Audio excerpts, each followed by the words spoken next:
안녕하세요. 제가 어렸을 때 뵌 분들이 그래도 많이 계시네요. 제가 중고등학교 때 현재야 했는데 이제는 머리가 희끗하고 담임 목사로 또 이렇게 섬기다가 또 이렇게 기회 주셔서 설교단상에서 말씀을 전할 수 있도록 또 이렇게 이곳에 서게 되었습니다. 또 설교할 수 있도록 또 이걸 허락하신 목사님과 또 당회원들 그리고 성도님들께 너무 감사드립니다.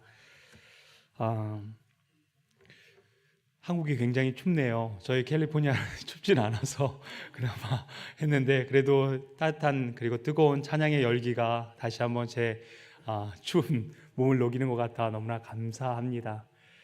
제가 목회 여정을 어떻게 걸어왔을까라고 생각해 본다면 아버지와 저희 어머니는 늘 목회 여정 가운데 바쁘셨습니다. 그러다 보니 자녀들을 돌볼 겨를이 없으셨죠. 그래서 아버지가 늘 얘기하시는 건 목회자는 교회와 성도들을 돌보고 가족은 하나님께서라고 하면서 방목해 두셨습니다. 근데 어떻게 자랐을까? 그리고 목회 여정을 어떻게 걸어갈까라고 생각해 보니 아마도 성도들의 따뜻한 손길이 따뜻한 발걸음들이 끊임없이 제게 허락되었기 때문에 가능한 것이 아니었을까라고 다시 한번 생각해 봅니다. 제가 2012년 12월 10일 날 미국에 갔습니다. 원래 유학을 하러 갔지요. 그래서 거기서 유학 생활을 이제 시작하려고 할 즈음에 많은 지인들을 만났습니다. 그리고 또 목회자뿐만 아니라 성도님들을 참 많이 만났죠. 근데 성도님들이 주로 모여서 하시는 이야기가 교회 공동체에 대해서 많은 것들을 얘기하시고 목회자에 대해서 굉장히 많은 것들을 말씀하시더라고요. 그게 긍정적이었으면 참 좋겠는데 좀 부정적인 욕을 섞어가면서 목회자에 대해서 교회 공동체와 장로님들에 대해서 욕을 하시는 것을 듣게 되었습니다. 아마도 지도자들이 잘 못했기 때문에 그렇겠지라고 생각을 했습니다. 그때부터 습관적으로 듣는 것이 있었습니다. 습관적으로 질문하는 것이 있었는데 그런 분들을 만날 때마다 여쭙는 것은 성도님께서는 집사님께서는 장로님께서는 어떤 목회자를 원하십니까? 라는 것이 습관이 되어 있게 되었습니다. 우리 성도들에게는 묻지는 않았습니다. 왜냐하면 그렇게 물음과 동시에 그걸 행해야 되니까. 근데 그렇게 물었을 때 많은 분들이 이렇게 얘기하시더라고요. 목사님들이 참 기도가 많이 있었으면 좋겠다. 찬양하는 목회자였으면 좋겠다. 영성이 높았으면 좋겠다. 삶이 깨끗하고 구별된 목회자가 있으면 좋겠다. 그리고 너무 권위적이지 않고 그리고 또 좀 친절하고 친밀했으면 좋겠다라는 많은 이야기들을 해주셨습니다. 예, 여느 분들이 다 원하는 목회자상이 아닐까라고 생각되어집니다. 그런데 제가 두 가지가 딱 마음에 닿는 것이 있었습니다. 한 집사님께서 이제 또 목회자를 욕을 하시더라고요. 그래서 어떤 목회자를 원하십니까? 라고 여쭈었더니 그분께서 하신 얘기가 목회자라면 성도들의 모든 사연을 다 아셔야 되지 않겠습니까? 그리고 성도들의 그 깊은 내면의 끝까지 가족뿐만 아니라 그 내면의 소리까지도 들어주셨으면 좋겠습니다. 라고 했을 때 그것이 제 마음에 와닿았습니다. 그리고 제 목회의 여정 속에서 알게 된 것은 제가 원칙적으로 갖게 된 것은 어느 분이 저에게 기도 제목들을 가진다면 목회자라면 손을 딱 대고 기도했을 때 그 삶의 스토리와 가족들과 그리고 그 모든 여정들을 아픔과 슬픔들을 다 알고 그것을 배경으로 기도해야 되겠다는 생각들을 가지게 되었습니다. 그리고 이것이 목회에 큰 도움이 되었습니다. 또 한 분으로부터 들은 얘기인데 그분은 안수 집사님이었습니다. 여전히 늘 목회자에 대한 불만이 있으셨지요. 그래서 그분께 여쭈었습니다. 어떤 목회자를 원하십니까? 라고 했더니 그분께서 하시는 얘기가 목사님,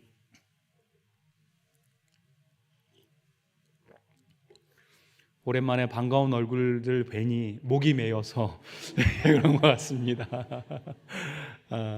목사님, 많은 목사님들이 있는데 목사님 저희들은 어리지 않습니다. 그리고 또 저희들은 분명히 말씀을 분별할 수 있는 분별력들이 있습니다. 그런데 목사님들이 하나님의 말씀을 그대로 전하지 않는 것을 보게 됩니다. 그리고 마치 어린아이를 다루듯이 전하는 것을 볼 때 마음이 너무 속상합니다. 목사님이 진짜 목사님이시라면 말씀 그대로 전해 주십시오 라는 것이었습니다. 목회 여정 속에 있다 보면요, 성도들의 사연들을 알다 보면 성도들의 입맛에 맞춰서 말씀을 전하고자 하는 욕심이 들 때가 참 많이 있습니다. 그리고 또 성도들의 수준이 이러니까 라고 하면서 제가 그것을 재단하고 말을 전하려고 할 때도 있지요. 그런데 그때서 깨닫게 되었습니다.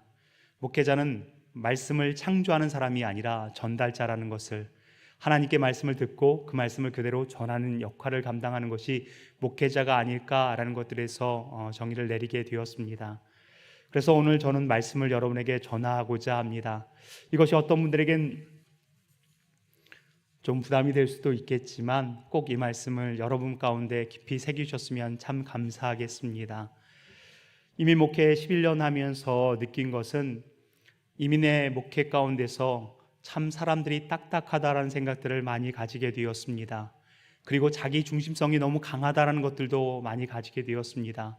모든 잣대의 기준을 자기가 스스로 정해놓고 목회자에 대해서, 교회에 대해서 함부로 평가하는 것들을 많이 듣게 되었다는 것입니다. 그 대표적인 예가 제가 가장 충격적으로 받아들인 것은 어느 장로님과 이야기하는 중에 그 장로님께서 이렇게 얘기하시더라고요. 목사님, 어차피 목사님은 우리 교회 떠나실 거 아닙니까? 그리고 새 가족들도 떠날 거 아닙니까? 우리 교회는 우리가 지킵니다 라는 이야기를 들었습니다. 여기에 많은 사연들이 있겠지요. 근데 그 얘기를 들었을 때 너무 마음이 아팠습니다. 왜 떠난다는 생각을 했을까? 아마도 먼저 본 목회자들이 점프하기 위해서 징검다리 역할로 그 목회의 여정 가운데 스쳐 지나갔기 때문이 아닐까라는 생각들을 가져보기도 했습니다. 그리고 새 가족들 열심히 왔는데 왜 인사를 안 하고 왜 반겨주지 않나라고 생각해 보니 그분의 말에 빗대 본다면 이 사람들도 떠날 것이라는 겁니다. 그러니까 거기에 에너지 쓸 필요 없이 우리끼리 잘하자는 것을 듣게 되었습니다. 마음에 속상함이 있었습니다. 그리고 연이어서 이런 얘기 하시더라고요. 목사님 옆에는 가시가 있어야 합니다. 그래서 제가 왜요? 그래야지 목사님이 깨어 있을 수 있으니까요. 이게 무슨 얼토당토한 얘기겠습니까? 하나님 앞에서 제가 바르게 서야지 남이 가시가 되어진다고 해서 그 사람이 정말 하나님 앞에서 또 깨어 있을 수 있겠다라고 얘기할 수 있겠습니까? 말이 되지 않는 것이겠지요. 사람들은 생각합니다. 자기가 목회자를 컨트롤할 수 있고 교회를 컨트롤할 수 있다라고 생각합니다. 그러나 우리는 너무나 잘 알고 있습니다. 교회의 주인은 하나님이시요 교회의 머리는 예수 그리스도이시며 교회 가운데 역사하시는 분은 성령 하나님이심을 우리는 알고 있습니다. 절대 교회를 사유할 수 없다는 것 역시 알고 있지 않습니까? 그런데 너무나 많은 사람들은 교회를 사유하려고 합니다. 저 말씀이 마음에 들면 내가 아멘하지만 저 말씀이 마음에 안 들면 목사님은 목회선상에 있으니까 저렇게 말하지 일반의 성도의 삶을 산다면 저런 얘기를 할 수 있을까라고 하면서 그것을 평가하며 또한 나름대로의 기준을 가지고 또 정해보기도 한다는 것입니다. 그러면서 참 이민 목회가 힘들다라는 것들은 알고 있었지만 정말 자기들이 강하구나라는 생각들을 가지게 되었습니다. 그런데 저는 이것을 반문해 보고 싶습니다. 여러분은 어떻습니까? 미국에 있는 사람들만 자기 중심성이 그렇게 강하고 있을까요? 혹시 여러분은 어떠실까요? 여러분의 인생의 결정을 스스로 한다라고 생각하고 계십니까? 교회의 주인이 나라는 주인의식은 중요하겠지요. 그런데 내가 정말 주인 행세하며 갑질하고 있지는 않으십니까? 그리고 시대적 흐름을 또 한번 읽어보게 되었습니다. 미국뿐만 아니라 한국, 그리고 또 시대적 흐름이 무엇일까라고 생각해 본다면 항상 보는 것이 있죠. 그것은 올해의 단어가 무엇인지, 검색어에서 가장 많이 검색된 단어가 무엇인지를 알면 사람들에 대해서 어느 정도 그 시대의 정신을 알 수가 있게 됩니다. 특별히 제가 보게 된 것은 이게 넘어가는 거, 맞죠? 2016년 올해의 단어가 무엇이었냐면 포스트 트루입니다. 이것을 탈진실화라고 얘기하기도 있습니다. 그런데 여기서 얘기하는 것은 객관적인 사실은 중요하지 않는다.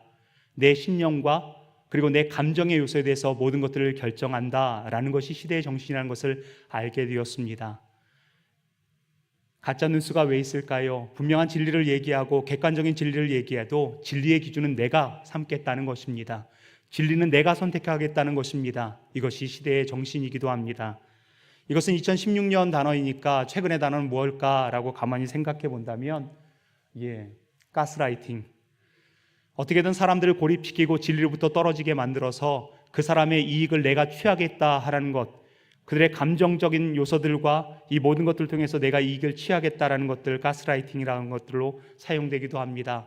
2023년 올해의 단어라고 보니까 진짜 진품에, 이게 무슨 뜻일까요? 하도 거짓말이 많다 보니, 하도 다 자기가 진리라고 얘기하니 진짜 진리를 발견할 수 없는 상황이 되어버린 것입니다. 그리고 이 말씀들을, 이 시대적 정신을 보면서 이제 하나 아는 것이 있었습니다. 블랙 스크린으로 넘어주시면 감사하겠습니다. 이와 같은 시대가 성경에서 여러분 생각나는 때가 있으십니까? 사사기 말씀을 보면 두 번이나 강조하는 말씀이 있죠. 왕이 없으므로 자기 소견에 옳은 대로 행하였더라. 사사기를 향해서 우리는 암흑기라고 얘기합니다. 종교의 암흑기이고 신앙의 암흑기이고, 그리고 여러분이 사사기를 조금이라도 읽어보셨다면 얼마나 난잡하고 얼마나 더러우며 얼마나 부끄러운지를 우리는 너무 잘 알고 있습니다.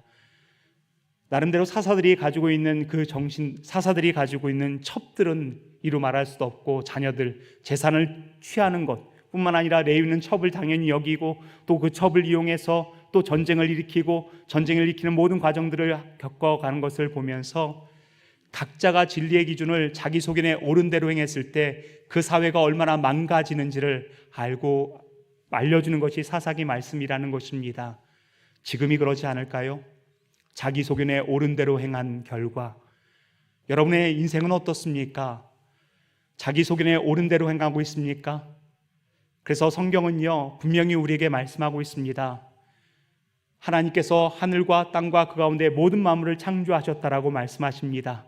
그래서 온 우주의 주인이 하나님이시요, 그리고 온 인생의 주인이 왕이신 분이 하나님이시며, 또한 우리 각자의 인생의 주인 역시도 하나님이심을 말씀하고 있지요.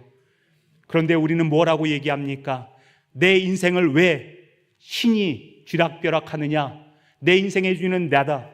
그리고 내 주변의 모든 환경들도 내가 컨트롤한다 라는 생각들을 가지고 있다는 것입니다. 이에 비춰볼 때 시대의 정신과 미국의 상황과 여러분은 과연 어떻습니까? 여러분의 인생의 주인은 누구십니까? 감히 하나님이라고 말할 수 있으십니까? 그리고 그분의 음성의 원칙에 따라 살고 있다라고 감히 말할 수 있으십니까? 한번 자기 자신을 정직하게 돌아보기를 원합니다. 누구나 쉽게 아멘할 수 있습니다.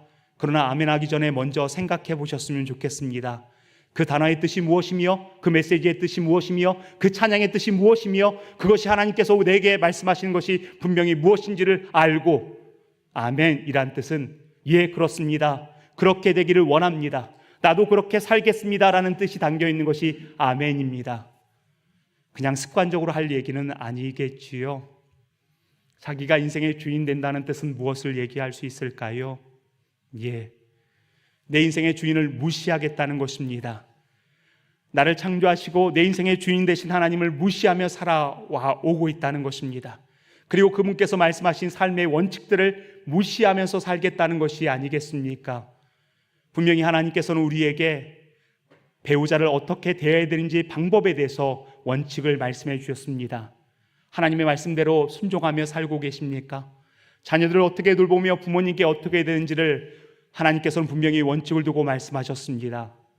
돈 버는 방법과 돈 쓰는 방법과 우리가 어디에 우선순위를 두어야 되는지를 분명히 말씀하고 있습니다. 어떤 언어를 사용해야 되는지를 말씀하셨습니다. 그런데 우리는 하나님을 무시하는 것처럼 하나님의 원칙도 무시하는 경우가 비일비재하지 않으십니까? 여러분 한번 무시당해 보신 적이 있으십니까? 무시당하면요, 마음으로부터 분노가 치밀어 오르기도 합니다. 미국에 갔더니 맨 처음 영어가 여전히 지금도 안 되지만 제가 맥도날드에서 드라이브 스루를 하고 있었습니다. 근데 제가 이제 맥모닝 먹고 그 다음에 거기서 이제 음료수로 밀크라고 했습니다. Can I get milk이라고 얘기했더니 거기서 milk? milk? 미역?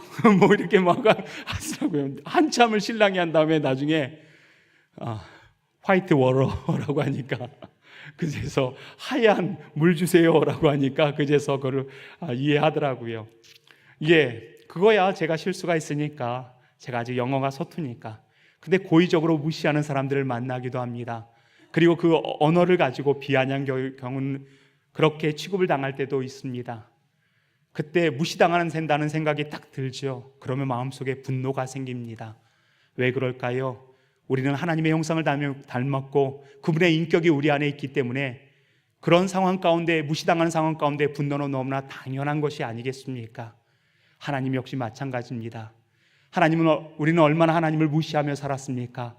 그 하나님의 원칙을 무시하면서 살은 결과 나 자신을 망가뜨리고 내 공동체를 망가뜨리고 또 이 세상을 망가뜨리지 않으셨습니까? 그 하나님을 무시했던 인생에 대해서 하나님께서 그냥 두실 것 같으십니까? 아니요. 그분은 공의의 하나님이십니다. 하나님은 분명히 그 하나님을 무시했던 대가, 그래서 죄를 정의할 때 자기 중심성이라고 얘기하고 있습니다. 자기 중심성으로 살아가는 사람들은 하나님을 무시하는 사람들입니다. 내 인생의 잣대는 내가 결정한다.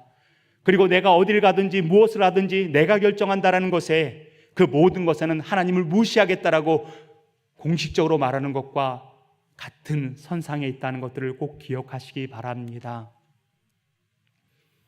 하나님을 무시하면, 우리도 무시당하면 분노가 있는데, 하나님을 무시하면 하나님께서, 그 거룩하신 하나님께서, 창조주 하나님께서, 전지전능하신 하나님께서, 무소부지하신 하나님께서 가만 계시겠습니까? 분명한 대가를 지불해야 합니다. 교회에서 대가를 지불한다라고 얘기한다면 왜 사랑을 얘기하지?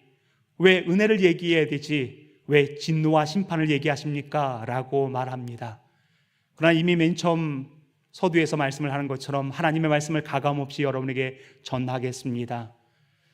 여러분이 하나님을 무시한 대가는 지불하셔야 합니다. 여러분이 하나님의 말씀을 무시하고 하나님의 원칙을 무시한 그 대가는 반드시 심판을 받게 됩니다.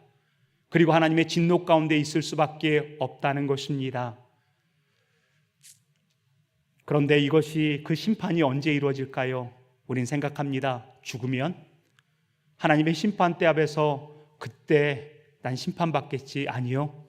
현재적인 심판이 있습니다. 거짓말을 많이 한 사람의 현재적인 심판은 무엇일까요? 모든 사람이 그 사람이 말하는 걸 거짓말로 압니다. 오직 자기만 모릅니다. 그리고 우리는 성장한다는 것은 수많은 가면을 가지고 있다는 것들을 말하지요. 내가 있는 모습 그대로 얘기한다는 것은 어린아이 같은 것과 마찬가지입니다. 우리 뒷주머니에는 너무나 많은 가면을 쓰고 있습니다. 이 사람을 만날 때 이런 가면을 쓰고 저 사람을 만날 때 이런 가면을 씁니다. 그런데 그들의 현재적인 심판은 무엇일까요? 이것을 과도하게 사용했을 때 이 가면이 내 진짜 얼굴인지 착각한다는 것입니다. 언제 드러날까요? 하나님 앞에 설 때 드러납니다. 하나님 앞에 설 때 진정성 있게 나가지 못합니다. 진실하게 나가지 못합니다. 하나님 앞에도 가면 쓴 모습으로 서게 됩니다. 그리고 이 피부가 진짜인 줄 알면서, 그런 사람을 향해서 우리는 외식하는 사람이라고 얘기하죠. 자기만 외식하는지 모릅니다. 이미 현재적인 심판을 받고 있는 겁니다. 하나하나 집어본다면 다 거기에 현재적인 심판이 있다는 것입니다. 그럼 우리가 할 수 있는 것은 무엇일까요? 이미 우리는 하나님을 무시하며 살았습니다. 그리스도인이라고 하면서도 하나님의 원리와 원칙에 대해서 무시하면서 살았습니다. 반드시 대가는 지불해야 합니다. 그것이 하나님의 진노고 하나님의 공의고 하나님의 정의이기도 합니다. 우리가 할 수 있는 것은, 주님, 내가 주님을 무시했습니다. 주님, 내 인생의 주인이 나인 줄 알고 착각하며 살았습니다. 그런데 이제 결과를 보니 내 자신이 망가져버렸고, 가정이 망가져버렸고, 공동체가 망가져버렸으며, 수많은 세상이 망가지는데 나는 일조했습니다 라는 고백밖에 없겠지요. 여러분, 이 말씀에 동의하십니까? 여러분, 나름대로 인생의 여정들을 살아오셨다라고 믿고 계시지요. 그 인생의 여정 가운데 여러분이 선택한 것, 여러분이 주인되어서 선택한 것이 좋은 결과를 얻는 경우가 대부분이었습니까? 아니면 더 망가진 결과를 낳았습니까? 왜 가정은 깨어졌을까요? 왜 자녀들과 대화는 단절되어 버렸을까요? 왜 나는 삶이 진행되면 진행될수록 어려울 수밖에 없는 이유는 도대체 무엇일까요? 내가 주인된 결과입니다. 우리가 할 수 있는 것은 없습니다. 주님, 제가 주님을 무시했습니다. 함부로 대했습니다. 내 인생이 내 것인 줄 알고 수돗물에 꼭지에 물만 들면 콸콸 흐르는 것이 내 인생이라고 생각하고 이것도 경험하고 저것도 경험하고 이것도 다 경험하리라고 생각했습니다. 그러나 시간이 지나가 보니 내 인생은 1.5리터에 지나지 않는 물에 지나지 않았다는 것을 알게 됐습니다. 이제 남은 날이 얼마 안 남았습니다. 이 고백밖에 하지 못하지요. 그러면 우리의 대안은 무엇일까요? 우리 안엔 분명히 대안은 없습니다. 그러나 하나님께서 우리에게 대안을 주셨지요. 그분이 누구시지요? 그분이 누구십니까? 그분이 누구시라고요? 예수 그리스도이심을 믿으십니까? 아멘. 저는 이 단계로 넘어가고자 합니다. 반드시 무시하는 것엔 대가가 지불되어지지요. 이 단계에서 등장하는 사람, 예수님 당시에 예수님을 가장 잘 알았던 사람, 예수님을 메시아로 가장 잘 알았던 사람이 누구였을까요? 여러분 한번 생각해 보시기 바랍니다. 마리아일까요? 아니면 함께 자랐던 그의 형제들일까요? 아니면 예수님의 제자 베드로, 요한 제자들일까요? 아니요, 저는 감히 얘기하는데 예수님에 대해서 가장 잘 알았던 사람은 세례 요한이라고 말할 수 있습니다. 세례 요한은요, 예수님께서 마리아가 천사를 통해서 수태고지를 받고 그리고 또한 그의 친척에 갔을 때 그 태중에서 세례 요한이 뛰놀면서 기뻐하였습니다. 메시아를 이미 알고 있었기 때문입니다. 그리고 세례 요한은 주의 길을 예비하는 사람이었습니다. 그리고 그는 단호하게 얘기합니다. 예수 그리스도께서 오실 것이라고, 메시아가 오실 것이라고. 그리고 예수님의 공생애는 시작되었습니다. 예수님께서 이제 세례 요한에게 와서 세례를 받으려고 하십니다. 세례 요한은 이미 알고 있습니다. 그분이 메시아인 것을 알고 있었지요. 그리고 그 머리에 세례를 베풉니다. 그리고 예수님께서 나오실 때 어떤 일이 있었지요? 하늘에서 울리는 소리가 있으니 이는 내 사랑하는 아들이요 내 기뻐하는 자라라고 말씀하셨습니다. 그것을 들었습니다. 그리고 더 나아가서 하늘로부터 비둘기 같은 성령이 임하는 것을 보았습니다. 그가 메시아임을 이미 하나님의 말씀을 통해서 세례 요한은 알고 있었다는 것입니다. 그리고 그분 앞에 신들매도 감당하지 못할 자라는 것들을 그는 알고 있었습니다. 철저히 그분을 드러내고 세례 요한은 역사의 순간에서 사라지는 역할을 감당했지요. 그런데 세례 요한이 헤롯에 의해서 감옥에 갇히게 되었습니다.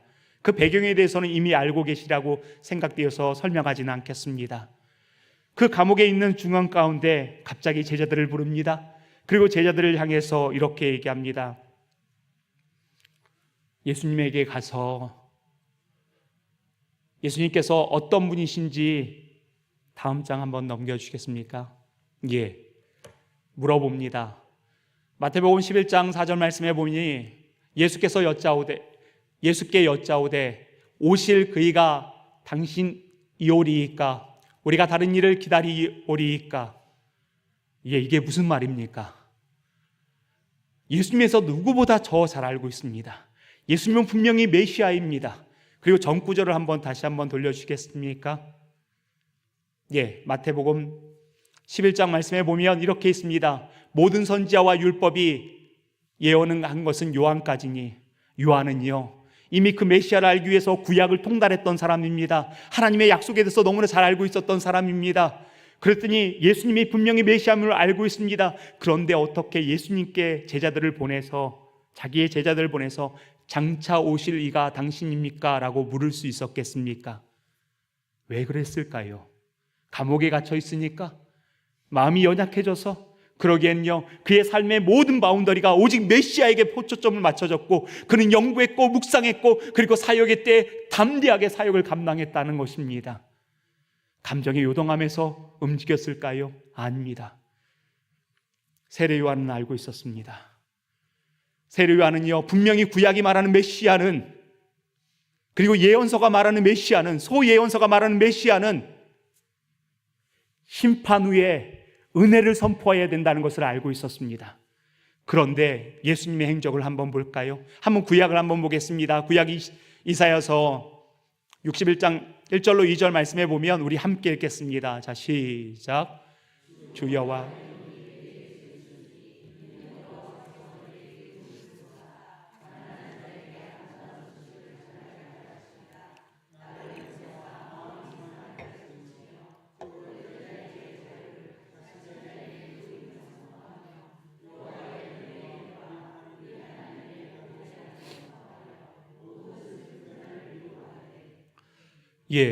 이사야가 지금 선포하는 것은 메시아를 예언하고 있습니다.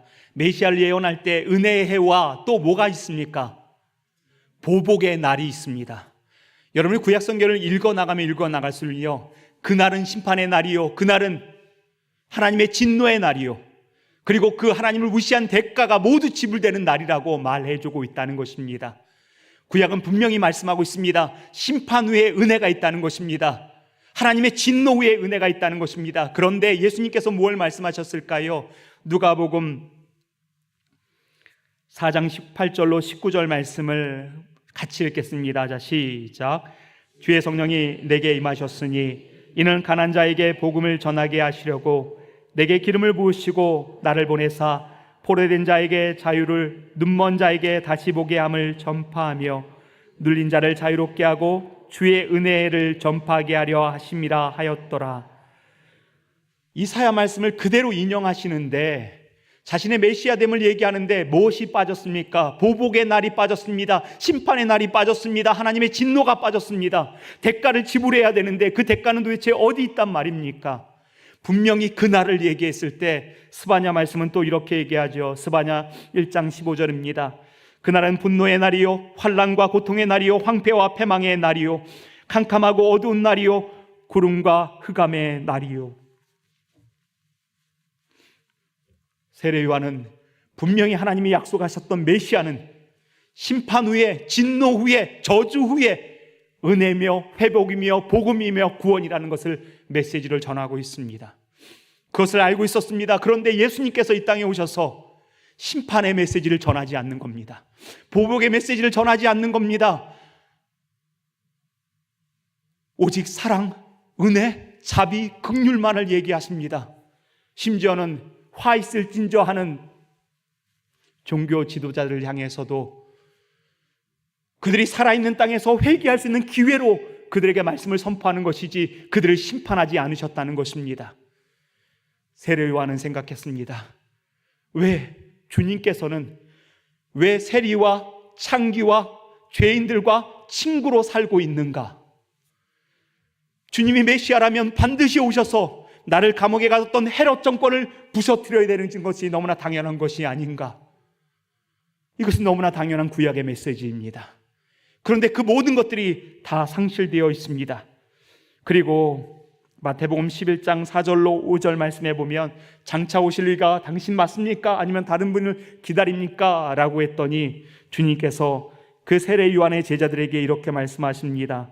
예수께서 대답하여 이르시되 너희가 가서 듣고 보는 것을 요한에게 알리되 맹인이 보며 못 걷는 사람이 걸으며 나병 환자가 깨끗함을 받으며 못 듣는 자가 들으며 죽은 자가 살아나며 가난한 자에게 복음이 전파된다 하라. 어디에도 심판은 없습니다. 그때 구약의 사상들은 생각했습니다. 그들이 병이 난 이유는 그들이 죄인이기 때문이라는 것이 통상적인 그들의 시대적인 흐름이었다는 것입니다. 그런데 왜 예수님께서는 심판주로 오신 예수님께서는 왜 심판을 진노를 말씀하지 않는 이실까요? 여러분 너무 억울하지 않습니까? 나에게 적용될 때는 이게 억울하지 않을 수 있을지 모르지만 내가 말씀대로 살려고 했을 때 누군가 나를 핍박하려고 했을 때 그리고 하나님을 무시하는 인생과 세상을 바라봤을 때 너무 불공평하다라고 여러분은 말하지 않으십니까? 도대체 원수 갚는 것이 어디 있습니까? 하나님의 진노, 심판, 저주는 도대체 어디 있단 말입니까? 예, 메시아가, 심판으로 오신 메시아가, 하나님의 진노를 쏟아붓기 위한 메시아가, 예수 그리스도께서 그 심판을 자기가 받기로 결정하기 때문입니다. 하나님을 무시했고, 하나님의 원칙을 무시했고, 그래서 내 가정이 망가지고 하나님이 만드신 창조의 세계가 망가진 그 모든 죄의 대가를 메시아께서 감당하기로 원하셨다는 것입니다. 그래서요, 공간복음을 보면 계속해서 강조하는 메시지가 있지요. 많은 고난을 받고, 그리고 또한 이방인의 손에 팔리어서 죽게 될 것이고 사흘 만에 살아나리라. 예수님께서 이 땅에 오신 이유는 딱 하나입니다. 무엇이지요? 대신 심판받기 위해서 오셨습니다. 하나님의 진노가 자기에게 쏟아지기를 위해서 오셨다는 것입니다. 누구 때문에? 하나님을 무시했던 인생 때문에, 하나님의 원칙과 원리대로 무시했던 그 모든 것 때문에 주님께서 손수 그것을 짊어지기 위해서 이 땅에 오셨음을 말씀하고 있다는 것입니다. 사복음서를 보면요, 예수님께서 십자가에 달리시기 전과 후를, 그 일주일의 내용을 신약 사복음서의 30%에서 40%에 할애하고 있습니다. 거기에 모든 초점이 맞춰져 있다는 것입니다. 그날은 심판의 날입니다. 그날은 진노의 날입니다. 그날은 반드시 하나님의 저주가 임하는 날입니다. 그러나 그날은 십자가의 날이고, 그날은 은혜의 날이고, 그날은 자비의 날이고, 긍휼의 날이고, 복음이 선포되어지는 날이라는 것입니다. 그 날에 대해서 여러분에게 말씀을 드립니다. 그날은 그곳에서 일어났지요. 그곳이 어디죠? 우리를 날마다 새롭게 하는 그 자리, 골고다 언덕의 십자가입니다. 그 십자가에서 주님께서는 가상칠언을 하셨습니다. 그리고 1원부터 7원 하시면서 먼저 첫 번째 언을 이렇게 얘기하십니다. 아버지, 저들을 사하여 주옵소서. 자기들이 하는 것을 알지 못합니다. 저들을 사해 달라는 겁니다. 어떻게 저들을 사할 수 있습니까? 하나님을 무시했고 하나님 만드셨던 모든 세상을 다 망가뜨려 버렸는데 주님이 십자가에 계시니까, 내가 심판받고 있으니까, 내가 저주받고 있으니까 저들을 사하여 주옵소서라고 외칠 수 있었다는 것입니다. 두 번째 언입니다. 좌측인지 우측인지 모르지만 한쪽 강도가 회심했습니다. 그리고 아버지의 나라에 갈 때 나를 기억하옵소서라고 했더니 예수님께서 이렇게 말씀하시죠. 오늘 내가 나와 함께 낙원에 있으리라. 이 낙원에 대해서는 번역들이 너무나 많습니다. 이것이 천국이다, 죽어서 가는 곳이다, 아니면 영원만 가는 것이다. 저는 이것을 다루고 싶지는 않습니다. 논쟁거리가 되기 때문이겠지요. 그러나 이것 다루고 싶습니다. 나와 함께. 그분은 창조 때 함께 하셨던 성자 예수 그리스도이셨습니다. 우리는 하나님을 무시했고 인생의 피조물에 지나지 않는 인생이었습니다. 그러나 예수님께서 십자가에 못 박혀 죽으심으로 말미암아, 매달리심으로 말미암아 나와 함께 하는 인생이 되었다는 겁니다. 하나님 앞에서 언제든지 하나님을 아버지라고 고백할 수 있고 예수 그리스도와 동행하는 인생을 살 수 있게 되었다는 것입니다. 그리고 세 번째 오늘 말씀하십니다. 여자여 보소서 아들입니다. 보라 내 어머니라. 예, 사랑하는 제자 요한에게 얘기합니다. 보라 내 어머니라. 예수님이 못다한 사명을 그 제자에게 맡깁니다. 여러분, 여기 계신 분들은 장로님들 계시죠. 목회자도 계십니다. 그리고 집사님들도 계시지요. 이들을 통칭해서 우리는 사명자라고 얘기합니다. 여러분들은 주님의 사명을 감당할 힘이 있으십니까? 여러분 힘으로 하면 못 감당합니다. 그러나 주님의 십자가를 바라보면 그 능력이 우리를 새롭게 함으로 말미암아 그 사역 감당할 수 있습니다. 장로가 장로답게, 안수집사가 안수집사답게, 권사가 권사답게, 집사가 집사답게, 무엇보다 목회자가 목회자답게 그 십자가를 볼 때 그 십자가의 은혜로 말미암아 가능한 것입니다. 아무리 내가 노력한다 한다 할지라도요, 실패 또 실패, 실패일 뿐입니다. 그리고 네 번째 원입니다. 엘리 엘리 라마 사막다니, 나의 하나님 어찌하여 나를 버리셨습니까? 우리 예수님은 한 번도 하나님과 떨어져 본 적이 없습니다. 하나님과 나는 하나니라 말씀하셨습니다. 그런데 이때 그 십자가에서 그날 하나님의 진노와 저주와 심판이 쏟아져오는 그날 하나님으로부터 떨어져 나가 버렸습니다. 왜? 하나님을 무시했기 때문에, 우리의 죄악 때문에, 자기 중심성 때문에요. 그러므로 말미암아 우리는 영원히 버림받지 않는 존재가 되었습니다. 영원히 예수님이 대신 버림받으셨기 때문에 주님은 우리를 영원히 버리지 않겠다라고 약속하시는 내용이 바로 십자가의 도상의 말입니다. 다섯 번째입니다. 내가 목마르다. 주님이 목마르셨기에 우리가 영원히 목마르지 않는 생수의 강이 우리 안에 성령으로 콸콸로 넘치고 있습니다. 그리고 6번입니다. 다 이루었다. 오늘 메시지입니다. 다 이루었다. 맨 처음 원복음이 있었던 창세기 5장, 창세기 1장 말씀에서 얘기한 것처럼 여자의 후손이 사단의 머리를 쳐서 부술 것이다. 그리고 아브라함을 통해서, 이삭을 통해서, 야곱을 통해서, 12지파를 통해서, 이스라엘 백성들을 통해서, 그리고 유다 지파를 통해서, 다윗의 자손을 통해서, 마리아를 통해서 이 땅에 메시아가 오셨습니다. 다 우리가 우리가 심판받고 우리가 저주받고 이 모든 것들을 구원하기 위해서 하나도 빠짐없이 다 토럴리 이루었다. 여기에 더할 것도 없고 감할 것도 없다. 예수 그리스도의 십자가면 족하다. 여러분 믿으십니까? 다 이루었습니다. 주님께서 다 이루셨습니다. 그리고 7원, 아버지여 내 영혼을 아버지 손에 의탁하나이다. 주의 주권에 모든 것들을 맡기는 것으로 인해서 그날 그 십자가에 하나님의 진노, 하나님의 심판, 하나님의 저주는 십자가에 완전히 쏟아져 부어졌습니다. 그날 그 십자가로 말미암아 하나님의 은혜, 하나님의 긍휼, 하나님의 자비, 하나님의 복음, 하나님의 회복, 구원의 역사가 우리에게 주어졌습니다. 사랑하는 제가 사랑한다라고 얘기하기에는 간극이 너무 머네요. 사랑은 빼겠습니다.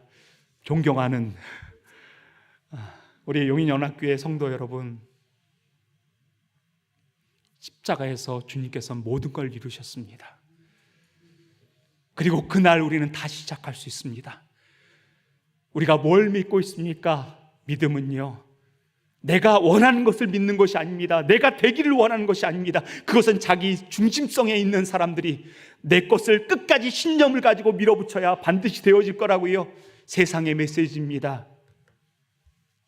우리의 믿음은 하나님께서 과거에 약속하셨던 예수 그리스도, 그날 이루셨던 예수 그리스도의 십자가, 지금도 믿어지고 있는 십자가, 영원한 나라로 우리 끌어간 십자가, 우리가 믿는 것은 예수 그리스도이시며 예수 그리스도의 십자가입니다.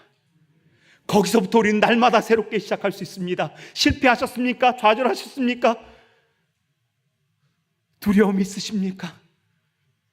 십자가에 서십시오.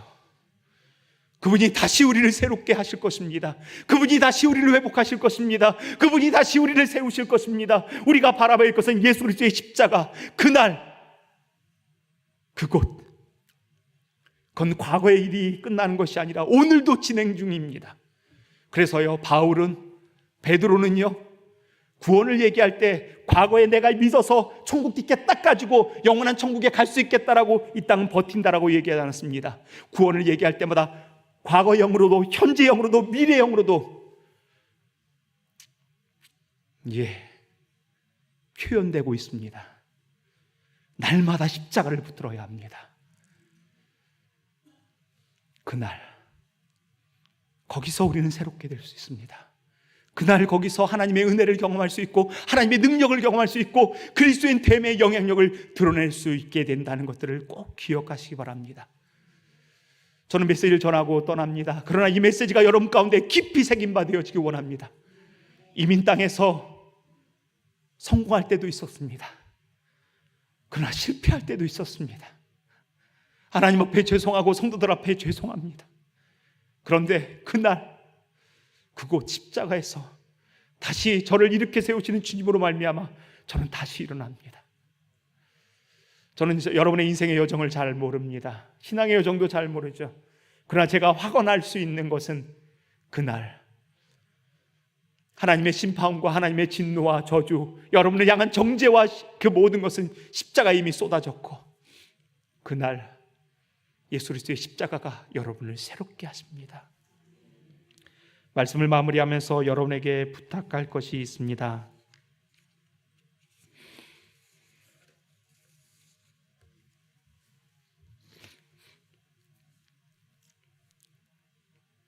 우리는 그날에 대해서 믿는 사람들입니다. 근데 이 믿는다는 단어를요, 헬라어로 보니 피스티스라고 얘기합니다. 이 피스티스를요, 이것을 명사로 쓰는데 동사로 쓰면요 피스티오라고 얘기합니다. 헬라어로요. 근데 명사로는 믿음이요, 동사로는 신실함입니다. 그래서 이재철 목사님께서 이렇게 얘기하시더라고요. 믿음을 신실함으로 바꾸면 언제나 해석 가능하다.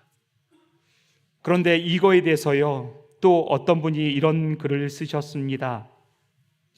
김원의 위대한 연설에서 헬라어 피스티우스는요, 믿음을 뜻하지만 입증이라고도 말해주고 있습니다. 이것을 하나로 정리해 보겠습니다. 믿음은 신실한 삶이요, 신실한 삶은 반드시 입증되어야 합니다. 살아내야 합니다. 아니요, 살아낼 수밖에 없는 존재들입니다. 생각해 보시기 바랍니다. 2000년 전에 남자를 알지 못했던 한 여인이 임신을 했습니다. 누가 믿습니까? 2000년 전에 갈릴리 그 근동에는요, 로마 군병들이 주둔했습니다. 그리고 15세에서 18세 되는 그 모든 처녀들은요, 그 로마 군병들과 잠자리를 하면서 용돈을 받아가면서 살았습니다. 그래서 예수님은요, 그때 당시에 근동에서 들려오는 소문은 누구 어떤 로마 군병의 아들일 것이다라고 얘기했습니다. 왜? 남자를 알지 못했던 동정녀가 아들을 낳았다니 누가 믿겠습니까? 예수님께서 이 땅을 살아가시면서 기적과 이적과 표적을 행하셨습니다. 그런데 어느 종교든 기적과 이적과 표적은 다 일어났습니다. 2000년 후에 태어날 나를 위해서, 내 죄를 위해서 이제 33살 된 청년이 십자가에 못 박혀 죽었다라고요? 죄로 인해서 죽었다라고요? 누가 믿습니까? 2000년 교회 역사 가운데 교회는 언제나 도전을 받아왔습니다. 그리고 그것은 거짓말이라고 신화라고 그렇게들 전해지고 있습니다. 그럼에도 불구하고 2000년 역사 가운데 교회가 끊어지지 않는 이유는 단 한 가지입니다. 다 모든 사람이 안 믿는데 믿는 사람들이 있었습니다. 초대교회 성도들이었습니다. 교회 공동체들이었습니다. 그들은 복음을 진짜 믿었습니다. 그리고 사람들은 얘기하기를, 진짜 믿네? 저게 믿어져? 그리고 그들에게 복음을 듣습니다. 교회 공동체 안에 들어갑니다. 진짜 믿는 대로 행동하는 이들이 있었습니다. 교회는 반드시 삶의 흔적을 가지고 그 말씀대로 살았던 사람들의 노하우들이 있어야 합니다. 그리고 그곳 속에서 믿음은 계속해서 연결되어 왔다는 것입니다. 그래서 사도 바울은 이렇게 얘기하죠. 사도 바울은 고린도전서 11장 1절에서 이렇게 얘기하고 있습니다. 우리 큰 소리로 읽겠습니다. 자, 시작.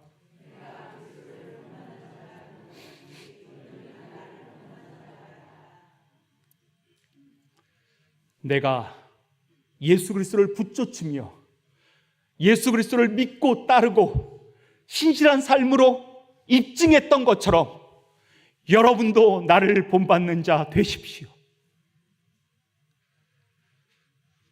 제 인생이 끝날 때 저는 이 말 꼭 하고 싶습니다. 감히 이 말을 누가 하겠냐라고요? 그러면 공동체가, 왜 교회 공동체가 존재하겠습니까? 교회 공동체 안에는 반드시 선배가 있어야 합니다. 먼저 말씀대로 따랐던 사람, 신실했던 존재들이 있어야 합니다. 하나님의 말씀을 부여잡는 존재들이 있어야 합니다. 사랑하는 존재들, 그리고 원수를 끝까지 사랑할 수 있어야 되고, 용서할 수 있어야 되고, 품어야 되고, 섬김이 무엇인지를 살아내는 존재들이 있어야 합니다. 그 온갖 노하우들은요, 오직 교회 공동체 안에서만 발견할 수 있습니다.